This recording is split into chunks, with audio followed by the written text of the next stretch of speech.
Hello there everybody and welcome to the Talking City podcast, brought to you by the Manchester Evening News. My name is Dan Murphy and joining me today back off his holiday is Mr. Simon Bajkowski. Si, how the devil are you? I've not seen you in ages.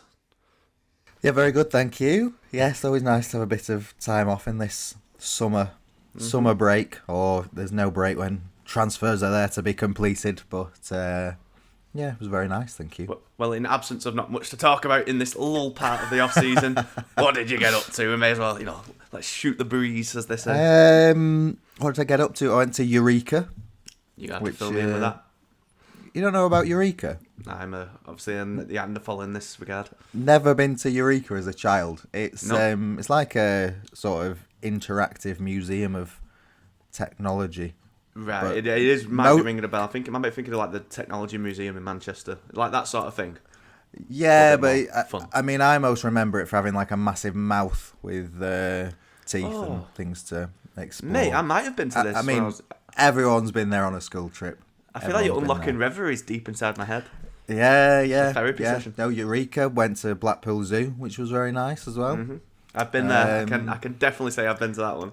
Yeah, and watched a lot of cricket, so all good. It's nice, isn't it? Cricket's I good. do love it.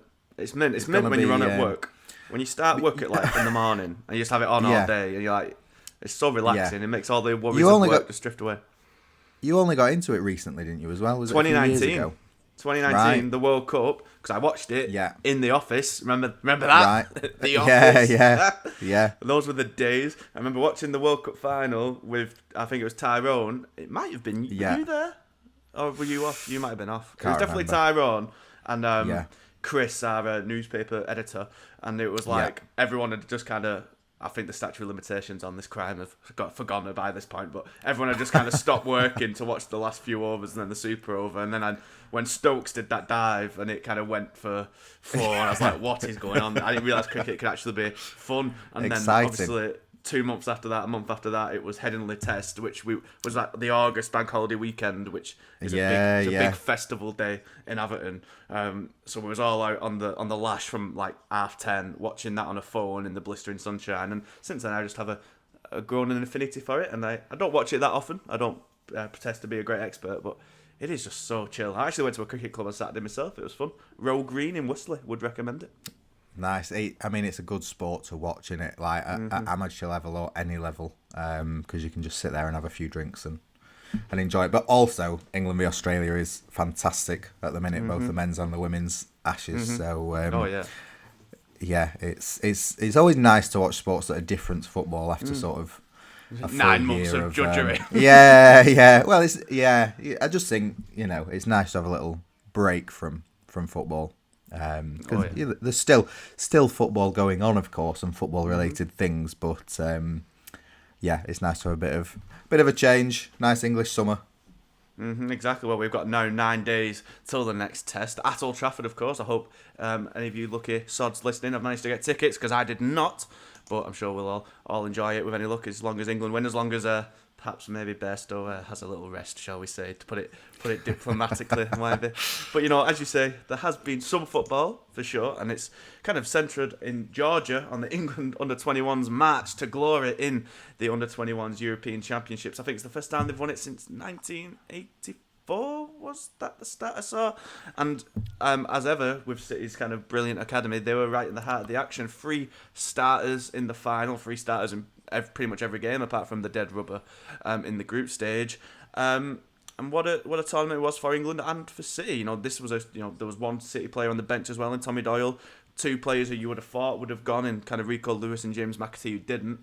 And before we kind of touch on England themselves, it just shows how great City's academy is, which might be a little bit of the kind of the subject of today's podcast, really, in absence of absolutely anything else to talk about. But yeah, what a week it's been for City, and just kind of abstention of any other football. Yeah, and I don't know if Phil Foden might still have been eligible for it. Surely not. He's 23 now. Surely not, but I'm not. Yeah, maybe. But yeah, definitely Rico Lewis and McAtee could have gone and didn't. And yeah, really nice to see City players at the heart of it. It was six games they played in total, and Top the group, didn't concede a goal, and beat a very good Spain side in the final with a sort of Cole Palmer deflected free kick that deflected off Curtis Jones, and then you get through 6 minutes of injury time, concede a penalty. Spain can level it up and sort of still have a chance of doing it, and then enter your man James Trafford. It was about 3 or 4 years ago we started becoming kind of really well known about Trafford because he was in around the first team. It was when Bravo was injured, wasn't it? And he kind of became third choice behind Murphy, and that's when he was only 16 then. He was still getting around the first team, but then he's gone out to Bolton for the last 18 months, done brilliantly. The most clean sheets in League One last season. Excellent with the ball at his feet, and now with this performance, the transfer to Burnley is what's kind of got him into the public consciousness first, and now this kind of heroic display at the Euros, not a goal conceded in 6 games. I think that makes it 9 clean sheets out of 11 matches for the under-21s in total. And he's just, I'll put it this way, when the transfer to Burnley kind of broke, I put a bet on him to be in the England senior squad for the next Euros at 12-1. And it's now down to 8s and probably even further at this point. So I think he's just destined for greatness. You never want to speak too highly of players that you've seen on loan, League One, it's a big jump, but a lot of players have made that jump, and I just think he's absolutely destined for greatness. The only thing that might let him down is if Burnley struggle coming up, but I still think he's destined for the top. But I think he will, save a lot of shots in that Burnley team.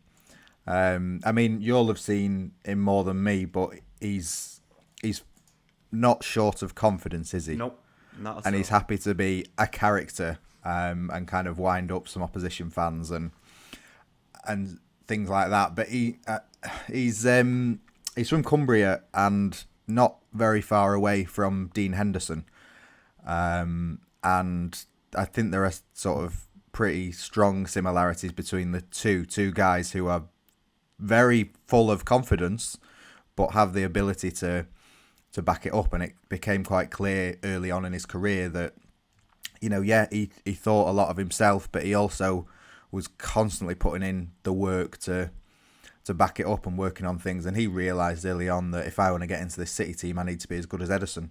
And, his distribution and sort of the way he comes out of his box is really, really good. And he's also a good shot stopper, as he showed in that penalty shootout and throughout the tournament. So, he was smart enough to realise he needed to go out on loan if he wanted to progress, and he had a pretty ropey loan at Accrington. But then, loans, it's just about finding the right club. He found that at Bolton. Could have changed club last season, I think, because he did really well in his 6 months at Bolton. Maybe could have gone up to the Championship, didn't, stayed there. You see the situation at City. Ederson's stock has never been higher. Ortega's got a new deal. Carson's signed on again. So it doesn't look like breaking in, but other people have had a look at him and said, yeah, we like this guy a lot. And it looks like he'll be playing Premier League football next year. So richly, richly deserved. And, there's a few. You'd think Howard Bellis won't be short of interest. Who's another one who's, left City and done really, really well at Burnley. Tommy Doyle, Sheffield United last season, and I'm sure they will be interested again. And then Cole Palmer, who, Palmer was kind of expected to go out on loan and still is. I think Brighton are one of the many clubs who've shown interest in Palmer, but you never know how the squad's going to fall out and whether in fact there will be a shortage that needs him to stay. But if he does go out on a loan at a club where he can find regular game time at a good level, I think you'll see Palmer thrive as well. So really promising for England, really promising for City. Yeah, definitely for England, because I think Trafford is kind of the keeper they've been looking for so long now. Pickford's never kind of let England down, pretty much, but he's in that kind of mould where he's really good on his feet, and if he can make that jump to the Premier League I do see a future where he overtakes the people ahead of him in that goalkeeping pecking order pretty quickly, especially Pope, who's never been that good on his feet and has never really been fancied by Southgate. Like he's well, exactly. There's a lot of suddenly there's like a lot of competition of kind of goalkeepers who are all not none of them are kind of standout number one. If you get me, they could all overtake each other if they all have a good season. My concern would be for Trafford that we'd seen with Gavin Bazunu last year, who's similarly very very highly rated, went to Southampton. Southampton obviously absolutely crumble, and he suddenly doesn't look quite as good as we thought, as everyone expected he'd be a year ago. You know, Burnley are coming into the Premier League now playing a completely different style to what kept them there for 7 years ago. They absolutely blitzed the Championship, and Trafford is perfect for that style. And of course, another City keeper was their number one last year in Muric, another former City keeper. So that kind of pathway is clear. But teams who come up from the Championship playing an expressive style kind of occasionally get caught out if they're not quite able to replicate it against bigger teams when they're not going to have the ball as much. It could, there's always the possibility that Trafford might struggle coming up to that level. It's a big jump, but a lot of players have made the League One to Premier League jump pretty easily. So, and I have confidence that and I'm sure he does too, that he'll take to it like a duck to water. And I say, it's almost a shame for City that there is no clear pathway for him at the moment, because, what's Edison now, 28? Like, there's probably no shifting him for 5-6 years minimum at present, unless there's a steep decline. But when you watch Trafford, it's almost uncanny similarity in the way they kick the ball. Edison's, and not even off the floor, the way they kick it out of the hands, Edison's kind of, how he kicks the ball from like a sideways position, almost like a karate kick when he's kicking it out of his hands, and it never kind of loops high, it goes almost straight over kind of player's edge right to a player. Trafford has that down to an absolute T. He's so confident on the ball, and as you say, he's really good shot stopper as well. He's almost like the perfect replacement for Edison if he can take to the Premier League right, and it's just a good job that there is a buyback clause in there, because honestly it would not surprise, of all the players, we might talk about Romeo Lavia at some point, but of all the players City have let go, and for considerable sums, Trafford is the one I could most see coming back one day.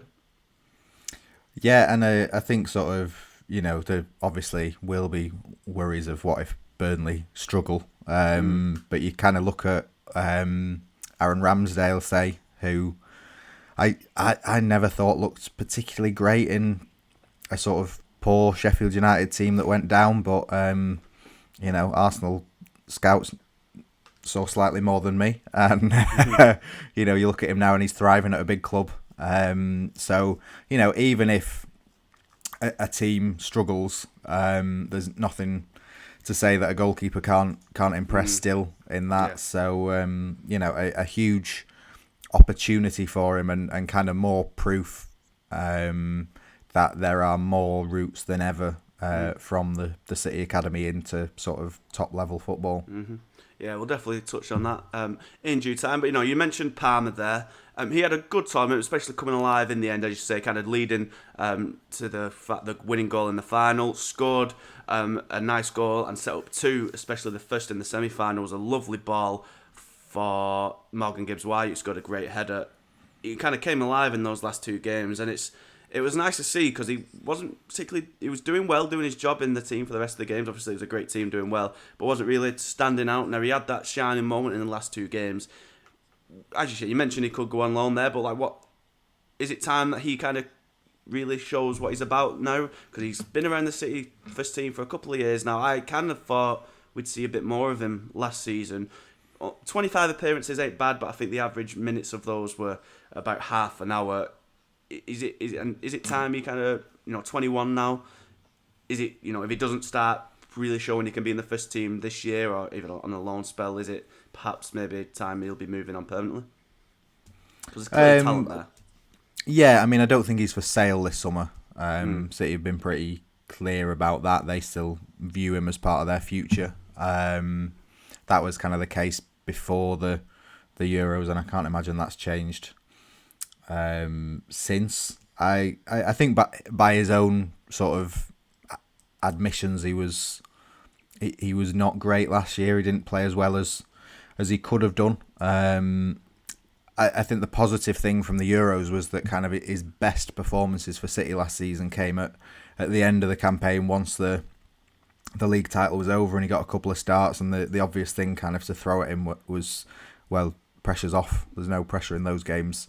Whereas he kind of got better as England got further in this tournament. So he kind of embraced that pressure and showed he can thrive when it is a bit tougher. So yeah, I think he's certainly done himself no harm. For next season, clubs were looking at him before the Euros, and you'd expect more of them to be looking again. I kind of still expect him to go out on loan and show what he can do, because it's only kind of, I think back to like when City played at Club Brugge and he scored his first Champions League goal, but kind of that maybe like 18 months ago, it seemed like he could do no wrong, and he was kind of reaching Foden levels almost of sort of exciting potential, and it's just stalled since then with injuries and then a bit of a dip. So yeah, hopefully this can be the kind of kickstart for him he needs to really show what he can do, because he is another that has kind of huge talent if it can be used in the right way. A Premier League loan would be quite interesting. You say Brighton there, like I've seen off the top of my head, I can't really think of them loaning a youth player to a Premier League club, and has that happened? Like that'd be quite interesting to see how they do it at such a high level, because it's usually Championship or League One, unless I'm missing someone really obvious. Yeah, I put me on the spot there. I mean, they obviously sell to Premier League clubs a lot. They kind of, and then kind of loan to Championship no one's clubs gone who are looking to get promoted. Hardly anyone's gone on loan and come back and played regardless. I think we touched on that with kind of McAtee going out on loan a few months ago. Yeah, was Jack Harris with Leeds in the Championship when Harrison went to... First time, yeah, and then they got permanent, didn't they? I mean, Aaron Moy, Huddersfield were Championship as well, going back, I think. Never going to play. But he was 25. yeah. I think the point is, if they have done it, they've not done it very often at all. But I think that would kind of show what kind of a special talent Palmer is, that he's good enough for Premier League clubs to be interested in him. And it would be interesting if Brighton were happy to accept a loan for him. They were interested in McAtee last 18 months basically, but they wanted a permanent deal, so that kind of never came to fruition. But obviously they've reaped the benefits of having, say, Levi Colwill on loan, who was another member of the under-21s England winning side. So maybe more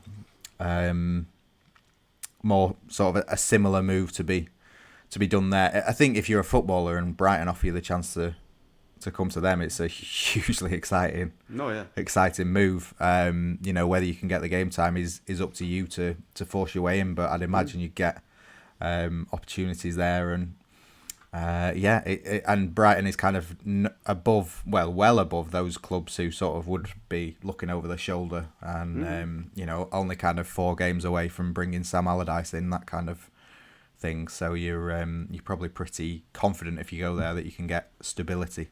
Absolutely. And kind of finally on the under-21 Euros, another player with a surprisingly great tournament but on the losing side in that final was Sergio Gomez. He actually finished the tournament as its top scorer and had a couple of assists to his name as well. Interestingly, he was playing back as a winger or as a forward, as he was converted to a left back at Anderlecht by kind of Vincent Kompany, but he continues to play in attack for the Spanish youth teams. Kind of where does his future lie? Is there potential? Because he's not going to be a left back at City. He was kind of sold down the river a bit in being put into the squad in the first place from City's own mistake in not securing Cucurella before selling Zinchenko, which turned out to be a bullet dodged, but it did leave a short at left back, and Gomez looked like a player who was meant to go out on loan at first when he did get a chance. But is there any chance of him being used as like a kind of a backup winger of sorts, maybe a more direct option? Because, we talked about in previous podcasts how if perhaps if Mahrez or Bernardo leaves, they're kind of a bit short in attacking areas. A wide forward might be an interesting signing. even if they both stay. So is there a possibility that Gomez might have a future? Because I think we all kind of under the impression he might be on his way this summer, either on loan or permanent. Yeah, he played further forward in sort of the final months of the season for City. No, of course, yeah. In what was really a sign that like you're not playing left back again.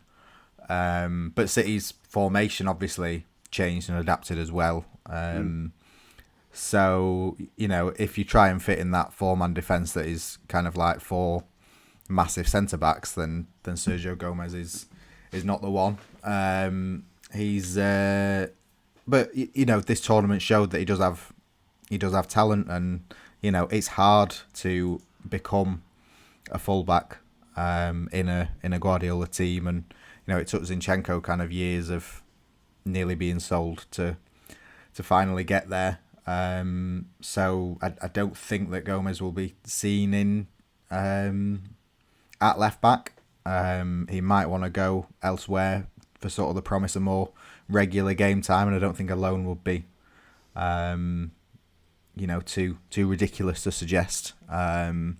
But equally, it does look as though there could be opportunities there if he wants to back himself to take it. He obviously backs himself last season at left back, and it didn't pay off. But in a more favourable position that he's used to, it might be a different story this time. Exactly, and only time will tell. We'll bring part 1 to a close there, and in part 2 we'll have a bit more of a discussion on the players who will be leaving City in the coming days and weeks.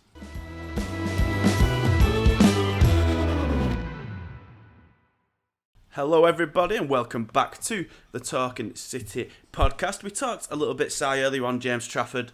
He's heading to Burnley. I bet Burnley are delighted they got that deal agreed before the final, because I think an extra 10 million City could have been adding onto his price tag. But 14 million rising to 19, the usual sell-on fees and buyback clauses applied. And then he's not the only one leaving though. Another really highly rated player, the under-18s captain, I do believe, Shea Charles, is heading to Southampton in around, is it about 11 million or so fee. He's earned rave reviews already, a full at Northern Ireland International, and has basically been labelled as their best player already alongside Liverpool's and another Bolton loanee. City, send all your players to Bolton, please.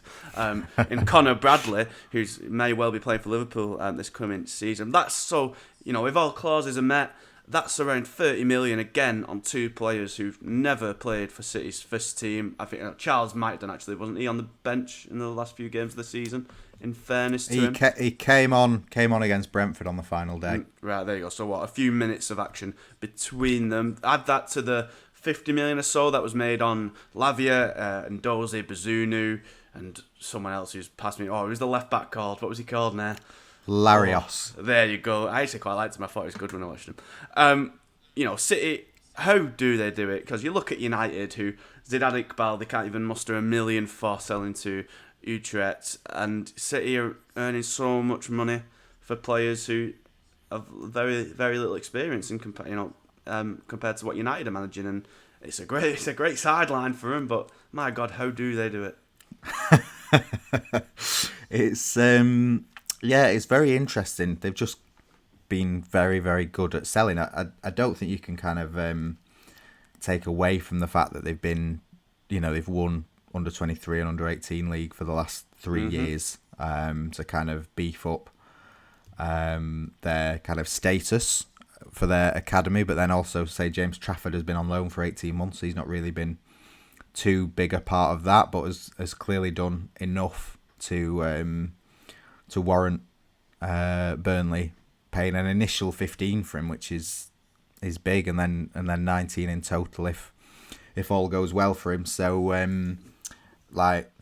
really huge sum. I think it's just kind of it's a mix of that kind of doing well at academy level, but then having the characteristics to make it as a first team player. There's obviously kind of City started speaking about things being holistic back in 2013, which was a very kind of woolly word, but loosely kind of meant we want all our players from like under 8s up to play in the same style, and that means that it will be easier for youth team players to slot up the ages and eventually fit into the first team. if they're used to the system that they play. And you've seen that in, say, Rico Lewis this season being so sort of skilled at, and unfazed at coming into the first team. But you've also kind of got that edge where, I think certainly clubs in the lower divisions could look at Premier League academies and think, are these boys tough enough to make it as a footballer in our league? And I think City have shown for a number of years now that yes, their players are, and the likes of Trafford and Howard Bellis and McAtee and Tommy Doyle last year were real kind of standouts and major players in their team, and that's what they were asked to be, and that's what they did. And so there is just kind of this City player now where the sort of the quality and the potential that you're getting, and kind of a lot of work goes on behind the scenes, kind of like Brian Barry Murphy, the under-23s coach, does, like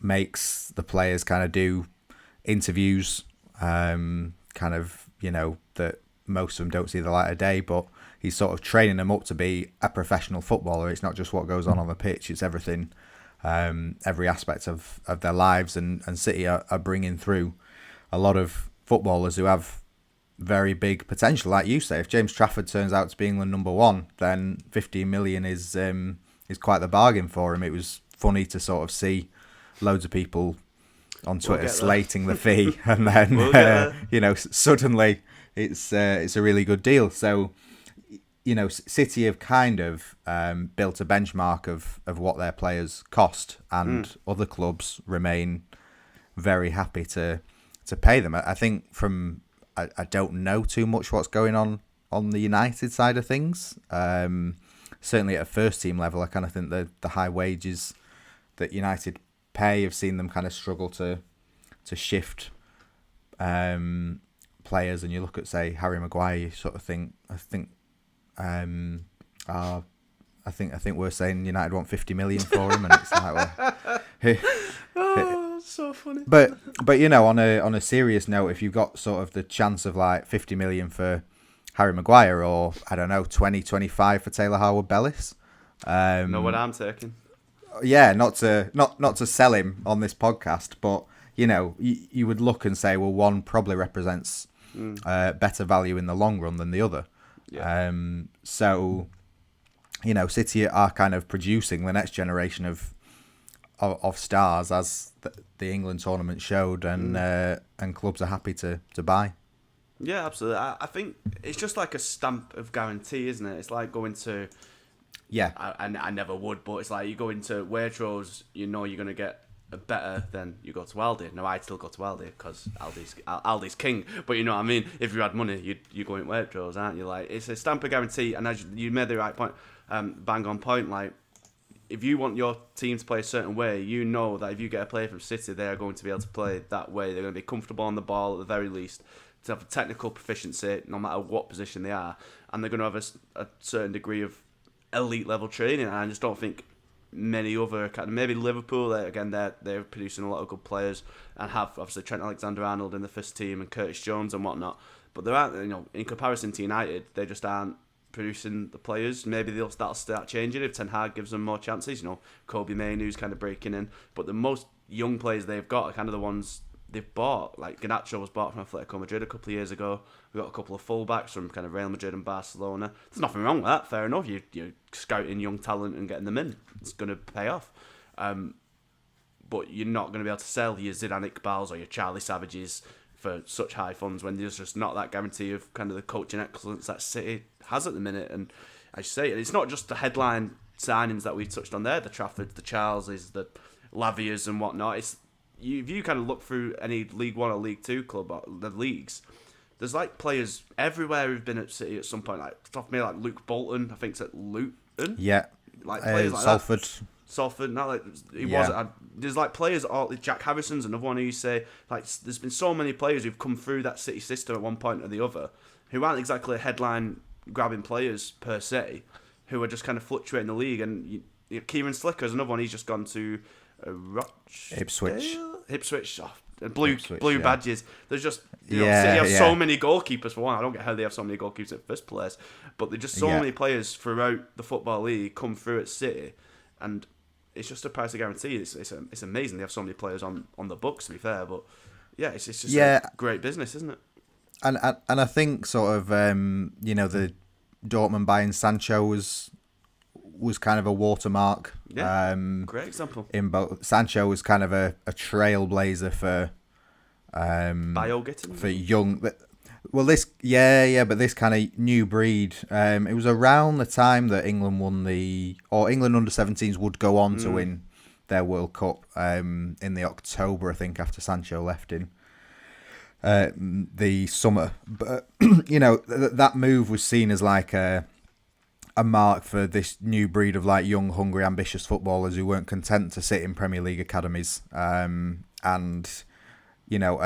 Dortmund paid 8 million for him, which is, a lot for a 17-year-old or 16-year-old as he might have been, 16, 17.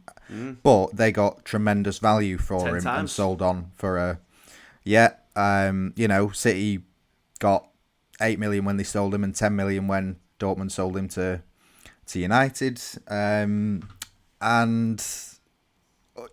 that kind of showed young players that they could move, and it showed selling clubs or buying clubs. You might have to pay significant money, but the rewards if everything goes right. Southampton paid up to 14 for Lavia, and even and even relegated could get 40, 50. For I think Chelsea bid 40 or might have been higher. I think they want 50, a month after Southampton. Yeah, but Chelsea tried to sign him last summer after Southampton had bought him. Oh, of course, yeah. That was kind of how big his impact was. I think he scored against Chelsea, and then he did. A week later the bid went injured in that game. But so Southampton could make 3 times plus on a player who they've enjoyed for a season. So I think the more successful deals that go through that the more clubs will be prepared to pay those prices. I've been going through actually just kind of City's sales over the past few years, and there's plenty who've had good careers, but the sort of the more years, the more recent you get, the fewer kind of sort of bad deals there are. From a buying point of view, because the players kind of justify the fee. Yeah, absolutely. I mean, as you say, Southampton, like you get the weird conspiracy theorists on Twitter. I don't think we should really be blowing life into their kind of madness, but it is just mad to see why it must be. I'm not even going to say what they've been saying, but I'm sure the but it is absolutely stupid. To take James Trafford, it is funny, isn't it, that no one had heard of him. And everyone was like, "Oh, this must be corrupt that that Burnley are paying 15 million for him." And then 2 days later, he's an England hero, and it's like, "Oh, right, yeah. Always knew James Trafford was good. Been watching him for years, yeah." A club who didn't want City to get into the Champions League, was it a few years ago? Whenever it was one of the ones complaining. Yeah. Helping City. The rest of it. It's absolutely stupid. It's a long-term plan from City, isn't it, to buy Vincent Kompany in 2008 so that he'll pay over the odds for James Trafford 15 years later. Well, that's a decent sleeper agent, that. Exactly. Well, Southampton have been getting criticised for spending, what will it be when they get Charles, like 40, 50 million on 5 City players, but they're going to make all that back in one swoop with Lavia. And City are going to get an extra 10 million should he go for 50. Yeah. So, I mean, there's not too much money to be made in football, but if Southampton can point to that, then they've done all right. The cheeky question I think I think as well with Southampton, the Lavia is that good that he impressed despite being injured. But I think Larios was injured for a long time. Edozie didn't really do it, but is still young and kind of you could easily see him tearing up the Championship this year in the way that a few similar players did last year. So, even if your money doesn't pay off straight away, there's still plenty of time. And the question is, should City be the one to kind of go back for Lavia? We've talked a lot about the midfield signing and the the potential need to get another body in for replace Gundogan. City, I think last time we spoke, I'm sure you talked about it at depth on another podcast, but last time we spoke, City did move for Rice. They eventually walked away after the price went up, but that does show the City themselves think they want a midfielder. There doesn't seem to be that many obvious options on the market, but Lavia, as we've just discussed in depth, a player who's already familiar with how City want to play, what would be required of him. Maybe probably wouldn't be content to come back as second choice, I wouldn't have thought, but could he be a potential option? City have first refusal, at least this summer, and potentially a buyback clause at some point. Like, should City kind of maybe look at him? Yeah, I mean, I don't want to get aggregated by saying that Pep likes him, because Pep likes about 4,000 midfielders. And yeah, I think with Rice, it wasn't so much as we want a midfielder. It was kind of we would be quite up for signing this guy. Right. There's no reason, I don't think, why. Well, if you look at it, Lavia ticks a lot of boxes, but I think because he ticks those boxes and because City obviously sold him, I think you would have to ask why they're not moving for him, which would kind of suggest that they have their reasons for not wanting to go in for him, which is a bit of a cop-out excuse, because ideally you would say, well, they are or not in for him because of X, Y, or Z. But you just kind of think, because so much seems to add up with Lavia to City, the fact that he's not really been mentioned would kind of suggest that they're not that interested in re-signing him. Mm-hmm. Yeah, absolutely. I mean, it does seem like more like Chelsea or Liverpool are the front runners, and City will just kind of sit back and reap the rewards of their due diligence and contract negotiations, doesn't it?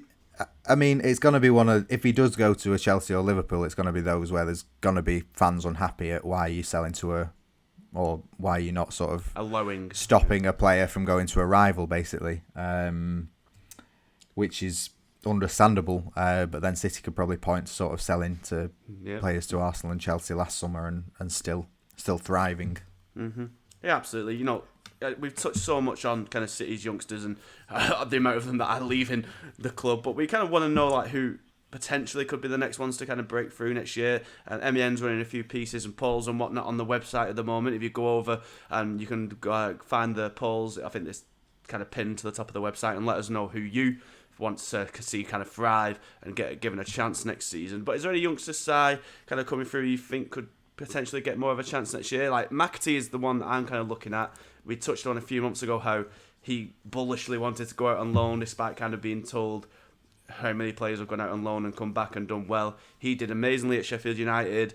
When I've seen him play, is always really impressed, really dynamic and kind of elegant on the ball.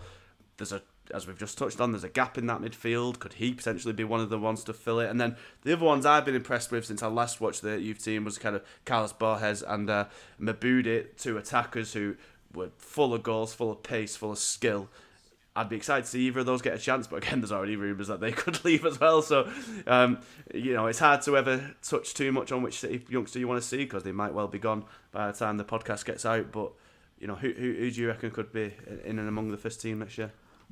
Yeah, and with Mabude and Borges, as a side note, I remember speaking to Jason Wilcox, who was the academy director, who's now moved to Southampton to be their director of football, but talking about kind of initially being a bit concerned when other clubs came in for their players or staff, and then when they sort of thought about it, they were like, no, like, our players and our staff should be wanted by other clubs if we're doing our job right. And you've seen a lot of players leave, you've seen key staff leave. Wilcox is obviously a big role to fill this summer, but it's a sign that players have been doing their jobs right. And Borges and Mabude have done enough to catch interest, then that's because they've played well enough. Yeah, I agree with you on McAtee. I think he will want to be playing first team football, so it's if City can offer it to him, or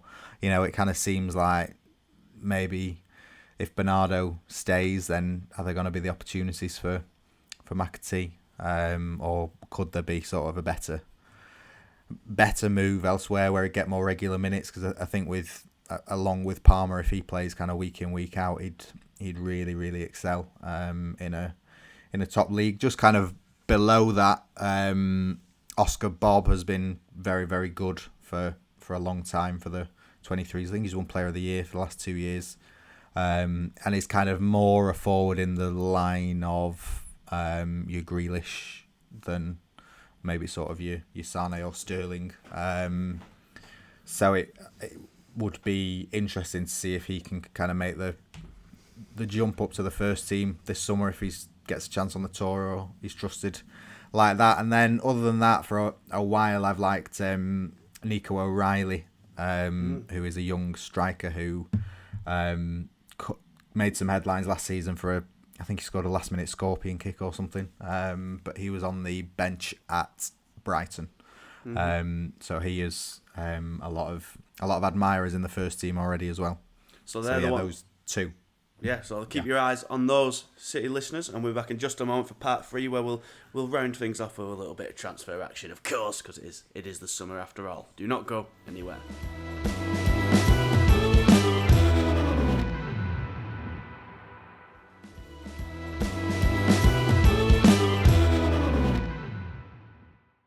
Hello, everybody, and welcome back to the Talkie City podcast. Si, you've been off, so you've been lucky, but my God, it has been a slog this past week on the City front. It's been quiet, it's been dreary. James Trafford under 21's action has been pretty much the only thing of note. Josko Gvardiol, where does City stand at present, eh? Yeah, about where they stood when I went off. And again, not to be too self-aggrandizing or whatever, but when like people are peppering you on Twitter weeks and weeks ago, being like, "Oh, XYZ are saying Gvardiol's done in the next few days. Why aren't you saying anything?" And it's like, "Oh right, he didn't come in the next few days, did he?" It's still that. I think the on-record comments from the RB Leipzig director got a lot of people excited, but kind of more like these are the terms that we will sell rather than we are selling imminently. So, yeah, I think he's still expected to sign. City is still expecting to be able to have him as kind of their marquee signing for the summer. But equally, I'm not kind of expecting him to walk through the door tomorrow. Because there's still work to be done on that one. So that is that. And other than that, doesn't feel like there's a lot going on at the minute, which is perhaps understandable given everyone is on their holidays and enjoying their time off. So I think as kind of players start to filter back in for pre-season, that is generally when you see a bit more action and a bit more kind of players and agents and clubs kind of taking stock of what's going on and what they need to move about. Well, on that front, what I kind of see City's pre-season plans, we've seen some clubs and teams start to return to training this past week. When is City back, and then what's the plan for pre-season? Again, City kind of late as always. They tend to be the last ones coming back, which is probably why the one's still going strongest at the end of the season, maybe. Well, yeah. I mean, it is a deliberate plan to bring them back later than or late. It just happens to be later than anyone else. But also, you consider their season went a week longer than everyone but United and 2 weeks longer than everyone else. So they need the time in Ibiza to let their hair down, I think. But yeah, they'll be coming back. Yeah, in about a week, and then heading off after a few days to Japan and South Korea for their pre-season tour. So they'll have about 3 weeks of training, I think, before the Community Shield, of which kind of 10 to 12 days, I think, will be in the Far East. So not ideal in terms of preparation, and kind of City have normally never really bothered about the Community Shield too much. They've just kind of used it as an exercise in getting fitter. I kind of remember last year's Community Shield against Liverpool, where Liverpool kind of visibly looked 2 or 3 seconds fitter than City did, but there was enough from City to think that they'll probably get this right very quickly. However, there is more pressure on winning the Community Shield this year because they want to win 6 trophies in the calendar year, and they're up against an Arsenal side who have done or are doing a lot of business very early. So Arsenal will be motivated and with new signings, and City will have to try and match that, and they'll have to sort of put maybe a bit more effort than they normally would into those first 3 weeks to make sure they're in a position to do that. Yeah, it'll be very interesting in the Community Shield. Obviously, we'll talk about it a bit close to the time, but I think a lot of people put stock in it last year, it being City-Liverpool, the big rivalry for the season. And obviously it doesn't matter, it never does, and it probably won't this year, but it'll be interesting, as you say, for those points. And then, as you mentioned months ago, you called the City win against Arsenal in the FA Cup really did have kind of the transformative effect that you rightly predicted. That City won, Arsenal lost, and that I do believe that kind of played a psychological part on the 2 games to follow. Obviously, Community Shield doesn't matter nearly as much as the FA Cup, but there's always the chance that City getting the early win against Arsenal already keeps that kind of psychological hold on them, and if Arsenal come out and win, then maybe it's turned around ahead of the title race. But while City's been pretty quiet on the transfer front, there's been a decent bit of action elsewhere in the Premier League, and as you say, Arsenal are the headliners. They've already signed Kai Havertz, which I do think is a bit of a weird signing, to be honest with you, but we'll also be getting Declan Rice over the line at any moment probably, and also signing Jurriën Timber from Ajax, it does appear. They've made the biggest move so far, and I believe there's a stat once Rice and Timber are in, they'd have actually spent more money than any other team in, I think, Europe over the last few years when that 130 odd million deals go through. Like, are they strengthening the best view? Do you think Arsenal still kind of looking to be the City's strongest contenders? I'm not sure about Havertz, but Rice is a great addition. Yeah, I think Arsenal. I think the Community Shield matters more to Arsenal than it does to City. If City were to lose, they could sort of say, "Oh, just getting back to fitness, whatever." If Arsenal were to lose to a team just getting back to fitness with their kind of new signings in, that would be more of a more disappointment to kind of bounce back from. This is exactly what we said for the FA Cup match. That's because City have injuries. That's exactly the conversation we had. City won't care if they lose, but Arsenal will if they are. So I think it could play a part. Yeah, although at the time, I think on the night, it certainly felt like a lot of people thought Arteta kind of had won because he'd played kind of a weakened team, so they're not really kind of given any City. So momentum. We said the same thing in reverse. Because Arsenal played a weaker team. That was it. Yeah. But I think sort of the difference is City have got 5 titles to the name to say, we can come back from this. You think about some of the overreactions to Erling Haaland in last year's Community Shield, and very quickly looked very silly. But I do think it's going to be a tougher league than ever this year. Liverpool signings are very interesting and very Klopp-like. I'm not sure they're going to have the consistency to sort of go, but if they can find some rhythm early on, I think they play Chelsea first up, which is a kind of fascinating start to see how Liverpool are sort of ticking along, but also the basket case club that was Chelsea last season under a very, very good manager now in Pochettino. Can he kind of make his mark early on? You've got, if United can get a new kind of goalkeeper in. Erik Ten Hag was very bullish after they lost the FA Cup, suggesting that kind of the gap between the two teams wasn't that great. I'm not sure I agreed with him, but he's kind of there to try and show progress for United, and then you've got kind of the best of the rest, with kind of Tottenham, Brighton, Villa, Brentford all trying to gate crash the top 4 as well.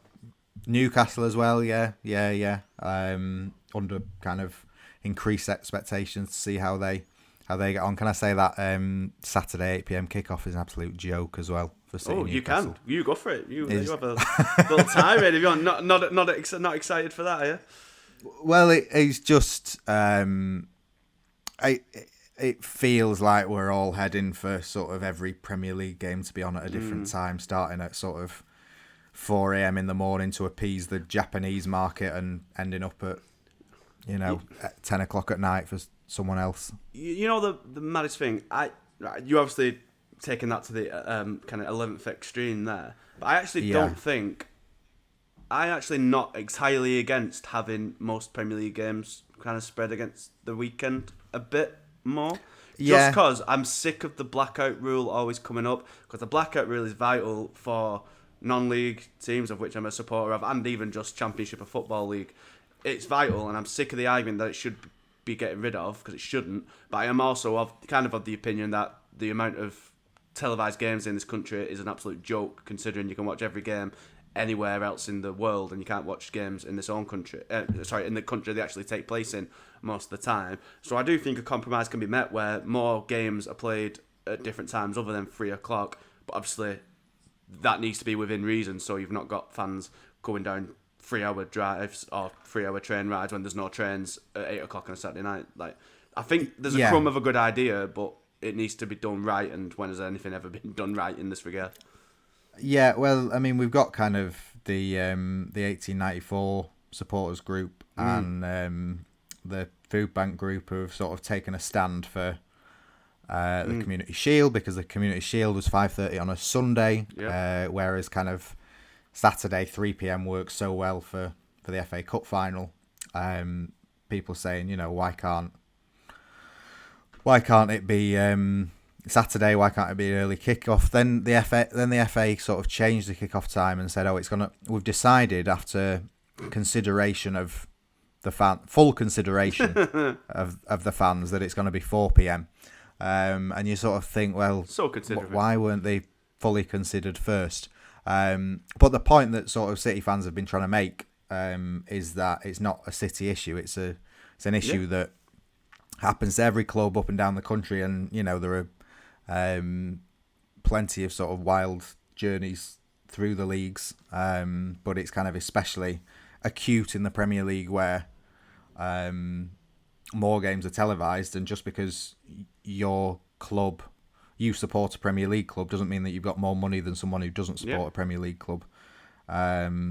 So I think I'm just trying to find the tweet here. And I'm not being funny. There's enough money in the Premier League for the Premier League to put on or get trains for matches specifically for Newcastle fans to get back at 10. Or City fans going the other way. Yeah, I can't find it, but I'm sure the only train that leaves Piccadilly after 10 o'clock on that Saturday night gets back into Newcastle at 8:15 the next morning. It's appalling. Should be trains I mean, fine, it's a Sunday, but it's like, this isn't the FA, it's the Premier League, and it's the first round of broadcast fixtures, and they're already kind of setting out their stall to say we couldn't give a flying monkeys about match-going fans, which is very, very disappointing. Yeah. For all the talk of how important fans are, and let's not let clubs off the hook, including City, for raising season ticket prices in the middle of a cost of living crisis, and we still wait to hear if the fans who are making a point against the Community Shield are going to get any kind of support for that. Not that they're kind of expecting it, but it's a kind of disappointing way to start the season when the Premier League so blatantly just put a terrible kickoff time for what should be a really exciting game. You can see why it's on television, but it doesn't need to be at 8 p.m. Yeah, football just never ceases to make you feel down, does it? Or up all the time. It's a roller coaster, and the bad bits are often very scary, and the loop-de-loops and few and far between for some of us down in League One in its eye. Down in League One together, aren't we? Yeah. But fans for now. Fans everywhere for now, because you're going League Two. That's why. That's why. If you survive at all. Bless you. Yes. Fans everywhere deserve better, and City fans deserve good applause for what they've done in the Community Shield, and hopefully, you never know, maybe that protest will carry on for that. I know it's Newcastle coming up, but fans should be together. Fans bonded together to get rid of Super League, and now maybe Premier League should appreciate that a little bit more, given they might not have quite the strongest standing had that gone through and fans not protested it to the death. Likewise with the Champions League on their continued handling of massive events, which of course City were involved in last month. But you know what? For having nothing on at the minute, Si, we've done a good job at that podcast, I reckon. So thank you all very much for listening. Let's do it again sometime, probably next week, and let's hope there's just a bit more to talk about and we're not prattling on about the youth team for about 40 minutes. But I think we all enjoyed it, didn't we? Of course, you can get us all on our socials, and did you know we have a TikTok? Because I didn't. I don't go on TikTok. I'm too old. I don't do that. I watch glass bottles getting thrown down the stairs and the guy making butties through dice. That's all I do. But if you like TikTok, if you're on it, we've got 13,000 followers, got loads of content on there, so go and give it a follow. And especially as soon we'll be doing a TikTok giveaway of the new Man City shirt for the new season. So go and give us a follow to find out more on that. Of course, we're on YouTube at Manchester Evening News /Man City. I presume that's the name for the TikTok. Nobody actually gave me that information, so I'm sure if you search it, it'll come up. I'm not really sure how it works. Twitter at Man City MEN, Facebook Manchester Evening News /Man City, and of course the Holy Grail, the place to get all the latest transfer info on fan protests and injury news and updates of pre-season, everything you could possibly need on the City front. Go over to manchestereveningnews.co.uk/Manchester City. And that, my friends, is the end. Thank you all very much for listening. We'll be back next week, but until then,